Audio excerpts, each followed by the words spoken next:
Welcome to Tea and Tarot with me, your host, Yashna. Each week I'll share what I've learned as I dive deeper into the world of tarot. I've got my cards in front of me, my cup of tea, and I can't wait to share this journey with you. This is Tea and Tarot. Hello and welcome back to Tea and Tarot with me, your host, Yashna. This week we are continuing through the Major Arcana, and I will be talking about the Devil today. This is Major Arcana number 15, coming after Temperance, which we just talked about. So yeah, let's jump into it. I've got a nice cup of matcha that I just made for myself, so this will help give me some energy as I talk through this card and break it down with you guys. In the Visconti Sforza deck, the devil is a monster with two heads, one devil and one human, with the devil side eating a human. The concept of a man-eating beast was pretty popular from early paintings of the Last Judgment, but the idea of a devilish god dates back to Greek and Roman mythology with Cronus and Saturn respectively. They were the Titan or god of time, known for eating his children to prevent a prophecy of his children defeating him and taking over his rule. In the Tarocchi of Mantegna deck, the devil is painted after Saturn's image, with him holding a serpent biting its own tail, creating the shape of Ouroboros, the alchemical symbol for never-ending time. With his other hand, he has a child by his mouth ready to consume it, and his other four children, and four of his other children awaiting their fate. In the mid-15th century Grigonier tarots, the devil is an upright figure in a human body. He's goat-like and bearded, with the devil's face painted over his genitals to emphasize the dangers of lust and sexual temptation. This motif is also seen in the painting Devils Waiting for the Last Judgment. Generally, though, the theme and motif of a devil in the tarot decks has largely been the same, and the Rider-Waite deck takes some of those different symbols together, but largely follows the traditional depiction of Satan in more biblical stories. Also taking some imagery from the faun Pan, who is the Greek god of excess. The imagery can also be linked to Baphomet, the dark idol the Knights Templar were accused of worshipping, or Cernunnos, the horned pagan deity. The devil is a figure of internal or external oppression, showing the darker side of human nature and working with base instincts. There are two other figures on the card, likely Adam and Eve, linking back to the story from the Bible. The woman's tail shows fruit, echoing the forbidden fruit from the Garden of Eden that was consumed. The man's tail is devil-like and seems to be connected, or at least in similar color, to the devil's torch, symbolizing corruption. The chains between them represent control and dependency. The torch is held low so as not to illuminate the scene or situation. The devil keeps his knowledge and power to himself. The inverted pentagram is for cruelty and dark forces, the opposite of the upright pentagram's meaning of humanity and being humane. So that's the Rider-Waite deck. I am going to move into the Light Seers deck. We're kind of moving through this card quickly. It's going to be a shorter episode. But yeah, I'm going to start by reading the story from the Tarot for Light Seers guidebook. So in the book, it's called A Devil's Story. The devil reaches out his hand, gently wooing you, welcoming you into his circle. His intensity is as much physical as it is spiritual. On one hand, he offers a release from the mundane, a time to break free from the rules and the chains that you placed upon yourself. He offers you the chance to dance in ecstasy and liberation, and he will accompany you to the darkest corners of your heart in order to see the places where the light needs to be let in. In this way, he offers great healing and a chance to witness and release your own shadows. Freedom. He lures you in with promises of pleasure, material abundance, and all the earthly feels. On the other hand, he hides the fact that while he will bring you to the darkness, you will be left to your own devices to find your way home. He doesn't remind you that this path can lead to addiction and imprison you because he knows that you already knew that before he arrived. He cannot make choices for you, and he does not force his energy upon anyone. He invites. That is all. He is both the invoking and the banishing, the vice and the liberation, and the feeling trapped and the feeling free. Smoothly, he extends his hand, waiting for you to accompany him. Some who have joined him have become too dependent on him and thus feel manipulated under that hand. Alone, chained, desperate. Yet, like all the teachers in the tarot, he is not good or evil. He just is. He represents a dark illumination, a choice, your falling and your willingness to heal. So, looking at some of the symbols in the card, he has gold horns or gold flecks in his hair. Those are distractions, the false beauty of illusions, or the light and magic that lies hidden in the shadow. He has tattoos of chains, which indicate vices, addictions, feeling stuck, similar to the Rider-Waite tarot deck. The goat tattoo is representative of Baphomet, or also to a lot of the horned pagan deities that are represented in the older tarot decks. He has a unicursal hexagram on his chest, which is the magical symbol for banishing and invoking, for calling on change. The strings in his hand show the trap of addiction, and he's extending an invitation to look at shadow or to indulge in pleasure. So that's the Light Seers deck. So let's talk about what this card means. The general meaning from the Light Seers tarot deck is, what disguise does your anchor wear, sweet light? The more optimistic meaning is, in the darkness, I am free to heal everything.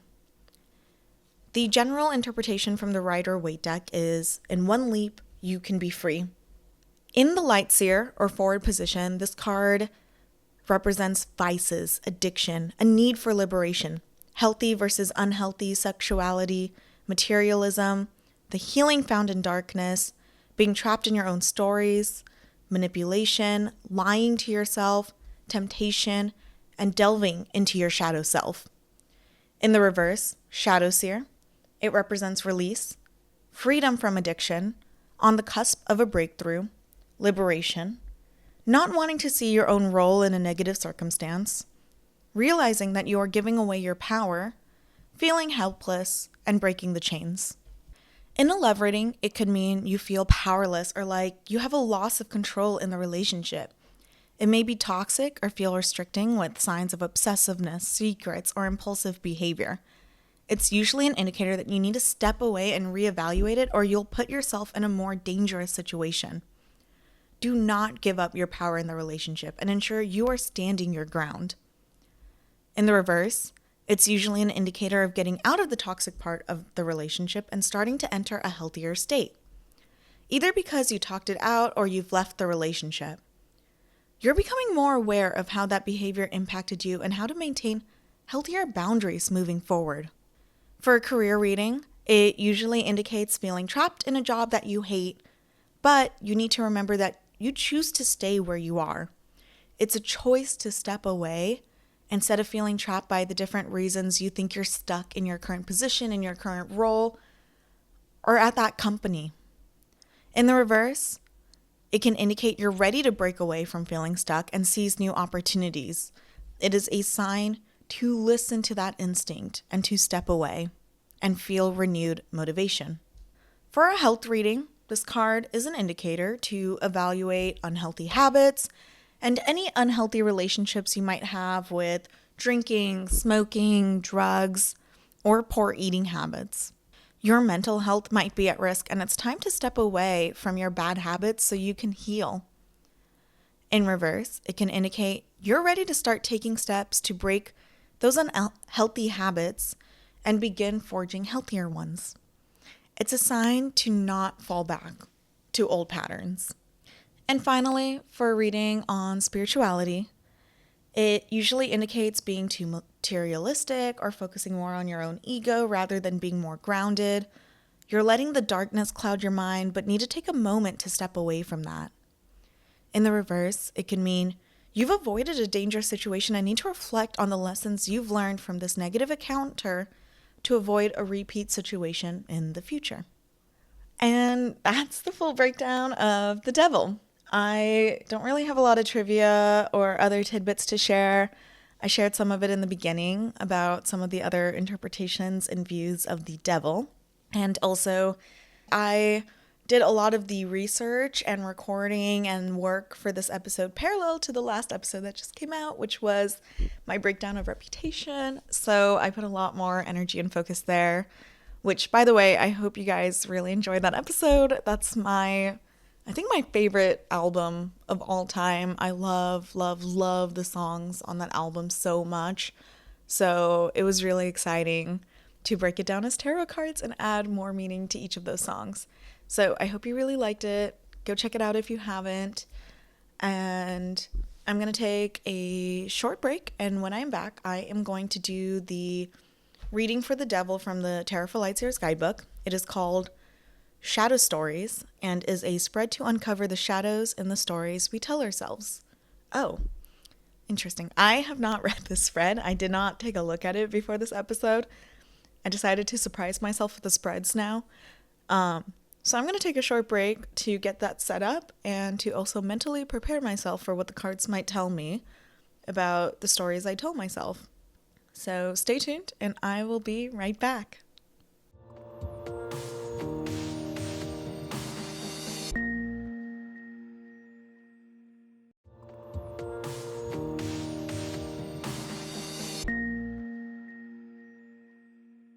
Okay, I am back and I am going to be doing the Shadow Story spread from the Tarot for Light Series guidebook. Like I mentioned before, I've got my deck here, so I'm going to give this a good shuffle to start us off.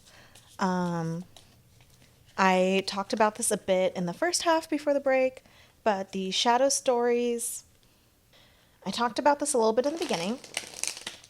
The Shadow Story spread says that it is a spread to uncover the shadows in the stories that we tell ourselves. There are 3 cards that are going to be drawn. The first is for Shadow Stories, the second for Safety in Shadows, and the third for Breaking Chains. I'll talk about what each card actually means as I'm drawing them, so that way I'm not repeating too much of the information. But with that, I'm going to get started. I've just shuffled the deck, so I'm going to break it into 3. First cut, second cut, and the third pile. So the first card is going to be Shadow Stories. What aspects of your story are you addicted to or may be contributing to harmful or unhealthy patterns in your life? For this one, I am drawing the 5 of Cups in reverse. Interesting.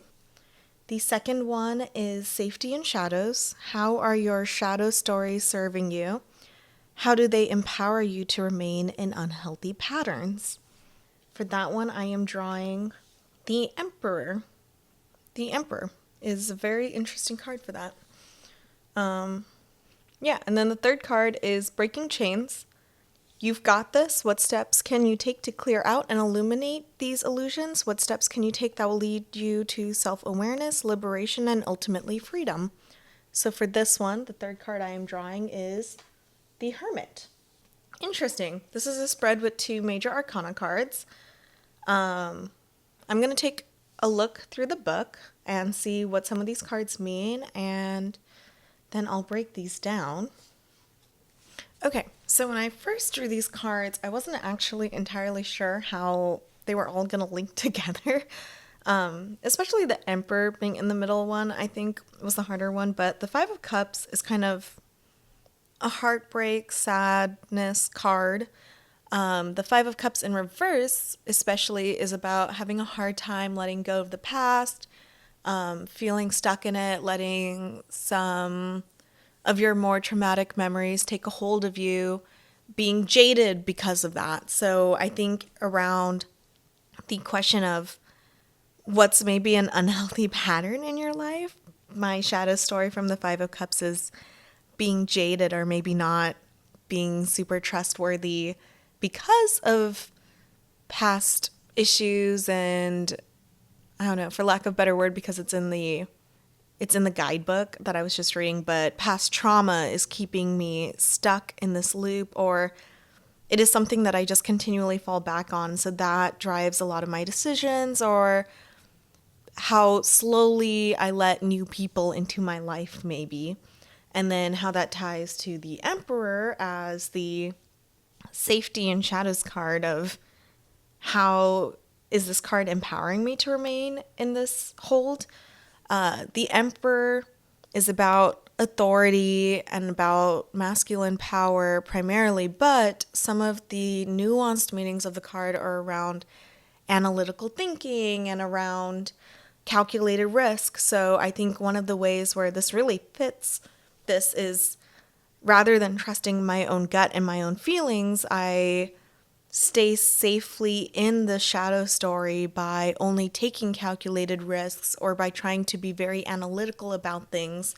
So maybe around this thing I just mentioned of letting new people into my life, wanting to have more information so I can take a calculated risk rather than just going by gut feel there. And what can I do to step away from that and find more self-awareness and freedom is my good friend the Hermit. I actually love this card. I think that I do hermit quite a bit, but in particular, taking some more time for self-reflection. The Hermit is all about finding your inner light, finding that inner path, and trusting yourself. So around this whole spread, I think it really is about kind of looking in and reflecting about this in particular and figuring out how can I trust myself and my own judgments for those around me. Like maybe there is some truth in some of those feelings and some of that hesitation and being careful with people around me, but at the same time, unless you open up and let go of some of your jaded thoughts and some of that those past lingering feelings, you'll never be able to move on. So the Hermit is just saying like the first step to get out of this is really, really digging deep in there to figure out how you trust your inner light again.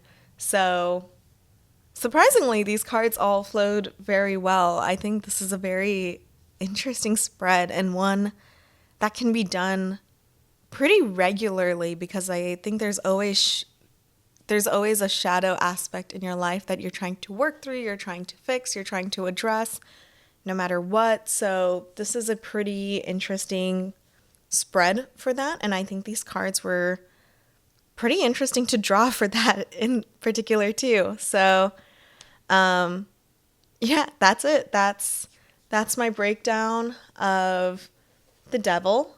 Thank you for tuning in to today's episode, and join me next week as I move on in the Major Arcana journey and I break down the Tower. Stay tuned, and I will see you all next week. Thank you for listening to Tea and Tarot with Yashna. This episode was produced, hosted, and edited by me, Yashna Bensel, and brought to you by Tea Time Podcasts. The tarot reading was done using the Light Seers deck by Chris Ann, and all card visuals were from the Light Seers deck and the Rider-Waite Smith Tarot deck. Research was done using Wikipedia, The Ultimate Guide to Tarot by Liz Dean, Tarot for Light Seers by Chris Ann, and many, many Google searches. Music was made using SoundRaw. Join me next week for another episode of Tea and Tarot.